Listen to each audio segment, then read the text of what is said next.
నిన్న చూపించే కదండి 5 వస్తువులు. అవి మిక్సీ బట్టి చూపించా కదా, అదేనండి ఇది. చూడండి, తలకు రాసుకున్నాను. మిక్సీ పట్టి నిన్న అట్లనే ఫ్రిడ్జ్లో పెట్టానండి. ఫ్రిడ్జ్లో పెట్టి ఇప్పుడు గంట ముందు బయట తీసి ఇప్పుడు రాసుకున్నానండి. మీరు అన్నీ నిన్న చూపించిన వస్తువులన్నీ వేసుకొని మిక్సీ పట్టుకొని వారానికి 2 సార్లు అయినా తలకు రాసుకోండి. వెంట్రుకలు బాగా మృదువుగా మెత్తంగా బాగా వస్తాయండి. నా మాట మీద మీకు నమ్మకం లేకుంటే మీరు ఒకసారి ట్రై చేయండి, అప్పుడు మీకు తెలిసిద్ది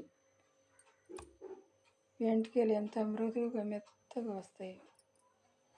నేను రాసి చూశానండి, అందుకే మీకు చెప్పేది. నేను తల వెంట్రుకలు అనేది ఊడవండి, బాగుంటాయి, పొడవు పెరుగుతాయండి. నా వీడియో కనుక మీకు నచ్చితే లైక్ చేయండి, షేర్ చేయండి, సబ్స్క్రైబ్ చేసుకోండి. ప్లీజ్ అండి, పక్కనున్న బెల్ బటన్ నొక్కండి. బాయ్ అండి.